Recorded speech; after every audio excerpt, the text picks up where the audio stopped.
The J.A.W. Show 2022, Season 2, where we endeavor to save the world or possibly end it. Brought to you by S2e36.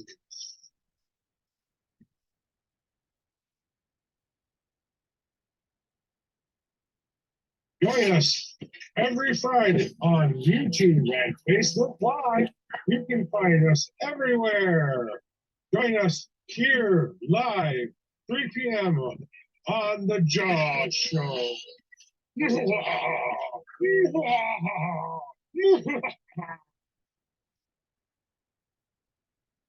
Hi, everybody. Welcome to the season finale of the J.A.W. Show in Season 2. I'd like to welcome you all to the show. Wait a second, I gotta make my cigarette machine work better here. That's what that sound is. That's my cigarette machine malfunctioning.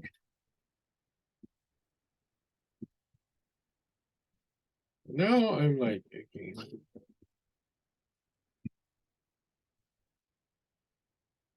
There, I think I fixed it. Anyway, so welcome to the season finale of the J.A.W. Show. This one's going to be kind of a prelude to what's going to be coming next season. So kind of a year interview. I've had a lot of wonderful interviews this year, and I want to thank all of my guests for being on the J.A.W. Show because they have made my show even better than it is. My standalone episodes are the episode where I try to give you a little bit of my outlook on life and a little bit of comedy and a little bit of all that stuff. That stuff's still going to continue. But I think I might take off the evil hat for just a little bit and work on letting you know who I am.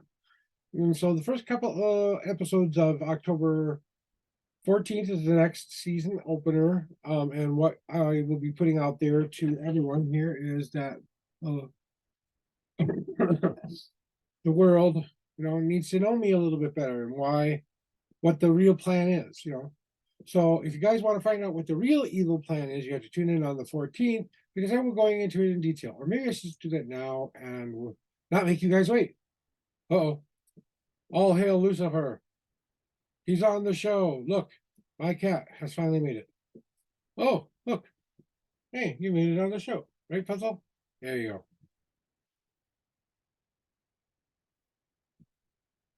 Yes, I named my cat Lucifer. And it was because we loved a TV show called Lucifer. He was a little devil, so we thought, oh, this will work out perfectly. So, let's do it. Let's take off the evil hat for a while. Put down my cap, taking it off. Still semi-evil, but not completely. You guys have dented my armor these last couple of years. My evil plan is starting to fail because people are coming onto my show and they're expressing their opinions to me and letting me know just how I'm improving their lives. To any of the people who like and subscribe my page, I really appreciate you for coming here and watching my shows. I would love to get back opinions and stuff like that about the last couple of years, and I would love to have you tell me what's going on here. Recently, I've been going through a lot of life stuff here. I've got a very special group to me that I've been kind of feeling estranged from and feeling like I don't belong there anymore. But that's only one stressor in my life. It's not even that much of a stressor because I will probably never leave. It's just like one of those things where it's like, oh my dear God, I have to go through this shit again. No one takes the time to understand what I've gone through. Let's start with what the show is going to be about coming next year. You're going to learn more about me than you guys have ever learned before. I'm going to touch topics that have touched my life. So I'm going to kind of go in succession of the first big thing I had to deal with, the second big thing I had to deal with, the third bad thing I had to deal with, kind of go from there as well. So my episodes are going to be about me and you discovering me. When I have interviews on the show, that's where you'll find out more of the my interview process and how much I loved having guests on my show. Deep breath, guys, because we don't know what tomorrow will bring. I try to live every day like it's the best day ever, but even I have my days. I have severe anxiety and depression disorders. I have slow learning disabilities. I slur my words. I don't always have a complete thought of what's going on. What people used to think of me as Josh has died. And that's why I created the Josh Show, because I wanted to express myself in a way where I thought people might actually understand what I'm going through. Now, give you a preview of what I've been through in my life. Single mother, wonderful mother, great mother, but she had a drinking issue. Okay. Babysitter, abused me horribly, screwed me up for life. I cannot unforget some of the things I saw and did with that babysitter. Okay. Number 3, I ran away about 10 times when I was growing up because I couldn't take the situation anymore. I've been institutionalized at least 6 times for mental illness problems and suicidal thoughts and tendencies. I've attempted to commit suicide twice and was not able to go through with it, or was stopped by some person who convinced me to do otherwise. Thank you for that. I have lived on food stamps and assistance my whole life, not because I didn't want to work hard, not because I didn't want to get things going and stuff like that. When I had a better job, like a bus driving job, I didn't need so much help. And, but I've never been a stranger to using what's in your cupboard to make a meal. Even if that means a can of green beans, some onion you have in the fridge, and butter and maybe some noodles or something like that. Might not be much of something to eat some days, but we still have food. I'm grateful every day that we haven't gone a day without being hungry. As you can see, I'm kind of a turkey dude, so I'm not going hungry. I've got a place to stay, so I've got a place to stay. My health issues, and we're gonna call it level off time. It's kind of time to find out where I'm at and rediscover if I need to do anything new. My mental issues. Actually, I think I've been doing fairly well with the mental issues. I do have anxiety moments, and usually when I have anxiety moments, I burst out and I have a lot of anger and a lot of things, especially if someone is trying to tell me what to do during an anxiety attack, when they could just say, go ground and center, or go take some time out. When you're ready, come on back. And then when you come back, but even after I've done all the steps I can to improve myself, it doesn't seem like I'm being accepted enough in the people surrounding me. So, I'd like to talk a little bit about friends today. What is a true friend? What is a true lover? What is a true person who just feels compassion and empathy for you? I had a friend tell me the other day, when you ask a friend for money, you're devaluing their worth to you, right? So what does that say about me when I've given away more than I've ever taken from anyone? Ever. I've done a gift since I was, I'd say 18 years old. Every year I've done a gift for somebody who's a complete stranger and have never asked for anything in return. All I've ever asked in return was respect and acknowledgement that I did something good for them, and they should remember that, so that, when it may be my time of need and I might need some extra help, maybe that's okay to ask then. Maybe I'm wrong on that, guys. Maybe I'm mistaken that's the way I should be. But it's not hard or easy or complaining or whatever about the people that surround me in my life. That's not what I'm complaining about. And I'm not even complaining. People often say to me that I put the world's problems on everybody else. I know it's nobody's fault but mine. And do you think I've been trying every single day to try to make myself better? What do you think the Josh Show is really about, guys? This is to help me become a better person, because I want to be known. I want to be known for who I am, because I think I have an interesting story that people might actually get some inspiration from. They might get ideas from. They might be able to help me build some things. They might be able to help me build a community of love and trust that starts at the beginning of this world being a better place, And for not just one person, but for all people. That's what I really, really want. The evil plan, the evil plan, or as I like to call it, my threat, not really an evil plan, but a threat.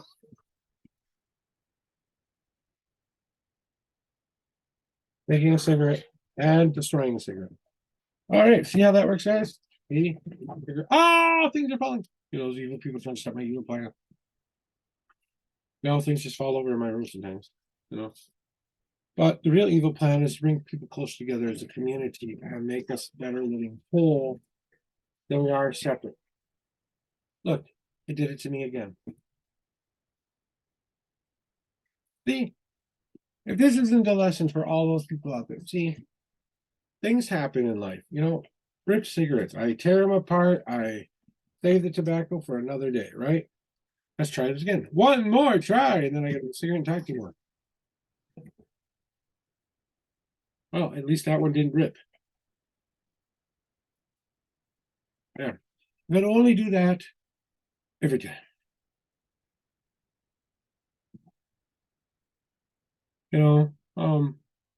Life has thrown me a lot of hard knocks. I grew up without a father. I grew up feeling alone and separate, feeling like I had to be the father figure for everybody in my life. I have a slight God complex because I feel like if I can make the world a better place, maybe, just maybe, hey, look, I'm working on a staff for someone right now. See, almost done. I got to paint it yet and make sure the wood is smooth for the paint and stuff like that. But other than that, it's ready to go. So I've got to find something that will make it 2 inches longer, and I've got ideas for that, but I gotta work on that myself. So, but what a true friend is. A friend is a person who come to your aid no matter the situation, no matter what it is, no matter what you say or complain about or do. They will just love you and jump to your help the moment you ask them for help. They will help themselves first. If they're in a financial situation where they can't help me or they can't do anything for me, I don't expect anything from anybody.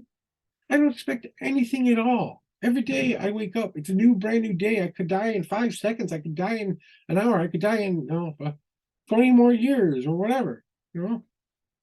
And what I will leave this world with is these shows and everything that I've created.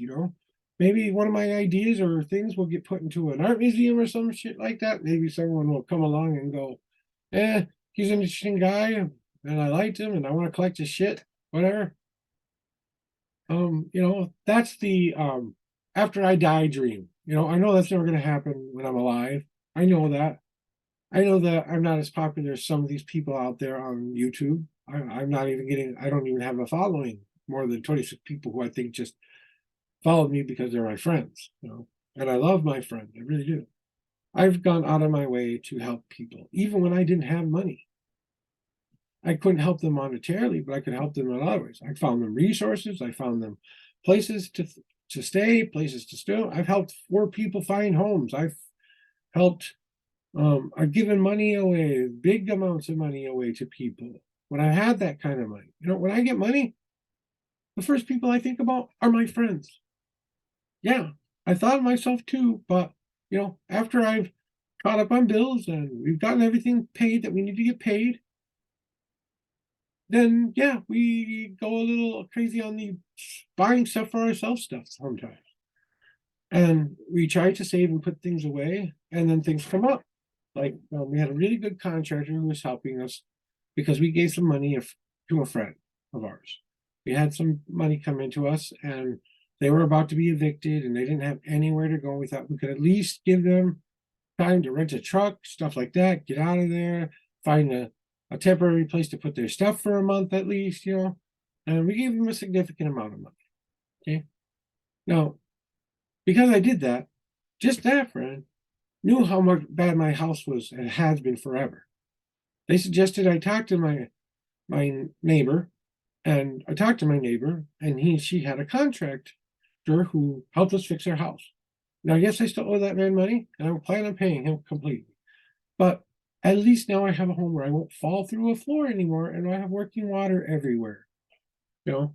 Whereas if you had asked me that, it's taken us 6 years to fix our home. It's not because we didn't have the money. It's not because we didn't have the time. I can't do a lot of physical work anymore, and I would have done most of it myself. Most of it just, because I didn't want to have to pay anybody. I can lay down boards just as much as anyone else can lay down boards. I might not do it the same way they do it, but it'll still be solid ground at least, And if my body was still younger and I could still handle lifting things like that, I would so do that in a heartbeat.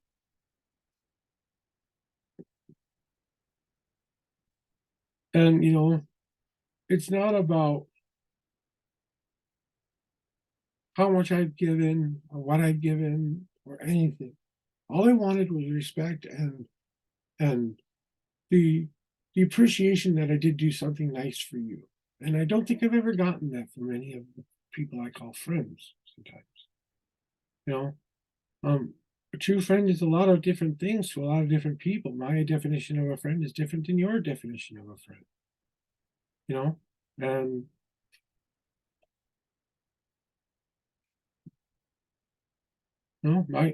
my definition of a lover is different than you. I have an open relationship with my wife, open to the point where we communicate about everything, even the dirtiest, stupidest thoughts we've ever had in our lives, to the most cruel and unusual things we've done as humans, to the most brilliant things we've ever done as humans. We share pretty much everything, even a psychic link, if you can believe it, And even as I'm talking now, even as I'm talking to begin with, it's not just what I want to have anymore. If they can't deal with me for who the person I'm becoming and feel empowered by and feel like I have more strength than I've ever had in my life. They say they want the old Josh back. I don't want the old Josh back. He was a depressed motherfucker who worried all the time. Watch, hand gesture. I'm raising my hand, and you're about to see the little hand raise. Huh? We get heart. So I raised my hand and I lowered my hand. It was my turn to talk. I've been trying to tell my story my whole life. I've written books on life I've lived up to that point. I've written stories that kind of emulate what I've gone through in my life. I wrote poetry. If you read my poetry, you understand my mind and how it works. And is everything spelled correctly? Is everything grammar correctly? No, but that's the way I express myself because that's the only way I know how. This is not an evil symbol. This is not a symbol of evil to me. This is a symbol of love and protection and trust to me. This little stone behind here, it's called Larimar. It's a stone that I have in my coven. This ring is my wedding ring. We designed it together. We share everything and even privacy. I give her space. She gives me space. There's some things that we just let each other go do when it's appropriate to go do those things. Maybe it's wanking. Maybe it's reading a book. Maybe it's watching a silly series on TV you don't want to be disturbed with. We each give each other space, but we always come together as a couple to fight for each other. When one person is down, the other person picks them up. When the other person does the same thing, they're right there doing the exact same thing you just did for them. That's the kind of relationship I have with my wife.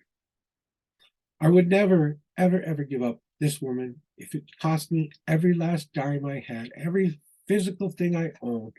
If I still had her, a cardboard box, and my cat, I would still find happiness in that. And maybe one day I end up in a cardboard box. Maybe. You know what? There are worse things to be than homeless on the streets. My wife is going to die someday. She's older than me. She's 13 years older than me, and she has major health issues. Someday she's going to die, and I'm not going to have her here to help. And she's the one who brings in all the money right now. I've been trying to get disability for almost 7 years now, and no one will approve me or think I'm disabled enough or anything like that, even though I can't stand for more than 5 to 6 minutes. When you see me in this chair, I got to lean back a lot, otherwise you're going to hear me go a lot. And that's not always a fun thing to go through. And this last season finale of season 2 because I got to re-record my show opening, so it's in season 3 now and stuff like that, and get the words out a little bit better than they have been in the past. So, there's that, and then there's reformulating my show to be more of a inside look at who I am, still touching on topics that have impacted me in my life. So you'll learn way more detail about my life if you want to learn more about that in the next coming year. I'm going to be trying to do more interviews with different people from different places, like bands. Attention, please. Attention, please. I love local business. I love local talent. I love local people who have interesting and fun lives who want to share them. Your faith, your business, your musical talent, your artist talent, your visual arts talent, your dancing, your singing, your comedy, your ability to work something into wood or whatever it is. Any kind of business or person is welcome to come on my show and promote their business for free. FREEE, free. You do it as a Zoom meeting like I do with that. I give you 15 minutes to talk about your show and what you want to talk about. Then we try to solve the world's problems about 15 minutes after that. That's how my interviews usually work, if you notice that. Now I'm going to have to say, well, they staved off my evil plan for a little bit, So you're here today to convince me that put this book down. I put down the hat, but I haven't put down the book. Now, you guys may wonder, what's the comedy satire part of the show? Well, the comedy satire is the evil villain hell-bent on destroying the world all at once so that everyone goes to heaven at once. It's the most ridiculous plan on the face of the earth. Oh, and you know what? I'm going to tie in a magic button. I'm going to cast an evil spell. I'm going to get all these people to sign up in my book and all these things. If I got this completed by the time I'm supposed to get it completed, I would be this man, okay? But I'm not. I'm not the evil man. I'm a hero, or maybe an anti-hero, if you will, because I've told you my evil plan. You have still yet to fool me. That's the comedy satire part of the show. That's where I throw in things that people should think are ridiculous, but they don't. Hating on a person's color is ridiculous. Hating someone's sexual preference is ridiculous. Hating, period, is ridiculous. The only thing you solve with hate is more hate. I like the Star Wars way of thinking of it. Hate turns into anger, anger turns into whatever. Fear turns into hate turns into anger turns into suffering, And I'm not angry with the people who have cut me out of their life. I'm sad, but that's what their choices are. I mean, when I've tried to reach out in the past, I've tried to make people understand who I am. And if they still can't see who I am by now, after all this time, then they never will. You're damn right I've changed. So, one of the things I'm going to be talking about more than anything is my experience in Florida. For I think it was 3 to 4 years that I lived in Florida. And that messed me up pretty bad, guys. I mean, I went into the worst depression I have ever been in my life. I tried to commit suicide 5 times there. Never went through it, but tried. Even thought about driving off of the bridge on my way to work. I was too afraid it would hurt other people. So I couldn't do it, Even when I'm hurting as bad as I am, I still don't want to hurt people when I'm doing it. If there's only one thing that keeps me from committing suicide, it's that, because I know if I do that, I'm going to hurt people. Not only that, I don't want to commit suicide anymore. I love my life. I've appreciated my life more than ever now after my sepsis scare. If you watched Journey Through a Pick Line, the story's not over yet, guys. I'm still enduring shit from that. You just come here to find out those updates now, since me having a separate little channel I thought would be fun for people to be a part of or want to go see. So if you want to go see those episodes, go see those episodes. It's kind of boring and whatever, but at least I was trying to inform people and show them what I go through on a daily life. You know, the simplest things can seem so hard to some people too. And do I have all the answers? Am I right? No, I'm not right. I'm not always right. I'm not even close to right sometimes. Sometimes the way I see the world is not the way everybody else sees the world. They can't. They don't know how to see the world that way. As this beautiful place that we've been given to honor and cherish as much as we can. Yes, we've got to live our lives. Yes, we've got to have the things that we need to have. We can't find cleaner ways to do it. And if people would stop arguing about who has the most money and just start converting people to a system where it no longer needs that crap, guess where all that money goes? To other things, like your little shop that has your porcelain dolls, or if you're buying other things with your money and enjoying your life and getting that extra thing for your kids you don't have to worry about. We shouldn't have to pay for electricity. We shouldn't have to pay for gas. We shouldn't have to pay for water, especially if you're in a cold place that needs those things every year. Those things should just come with it.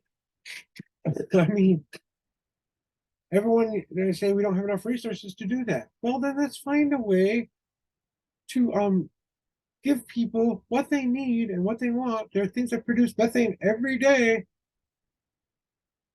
Other things that create gas that we can use. No, I'm not sticking no cow up to a place where they can fart all day. Okay, I don't think animals deserve that kind of subjugation either. But that's me. I think animals should be honored and cherished.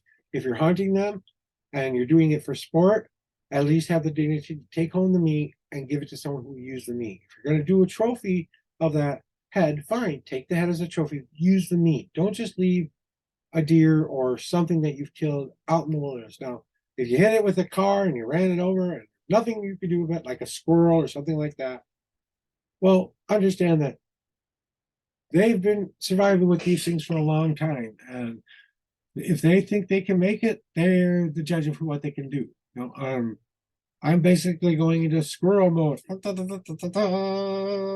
mode. To just do what my instincts tell me to do. And some people that will rub a wrong way, and some people that will make them uncomfortable with what I'm doing and why I'm doing this. So, but those people that do that, they don't deserve the things I have to give. And maybe I'm wrong with that, but after nearly 30 years of giving, asking for very little back in return, I think it's about time I do for me and only me and my wife. And that's what it boils down to. It's time to start taking care of self. And if they feel like I'm walking away from them, well, then I'm walking away. But, that's on them, not me. I'm going to continue to be the person I am and will be. People who come by my house every day, never stop by and say hi. Well, whatever. People who are in the general area and just don't come over for a visit or contact me in any way, well, I did the best I could, right?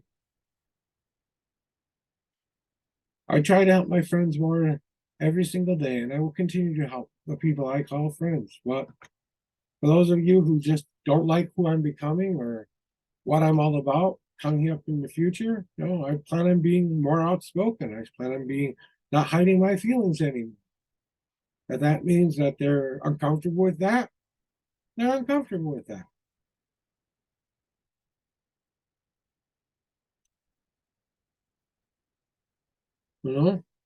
I don't, when it comes to major repairs, I don't do cash accounts. I pay with a check, something that proves I paid. That way, I have a proof that I paid. So,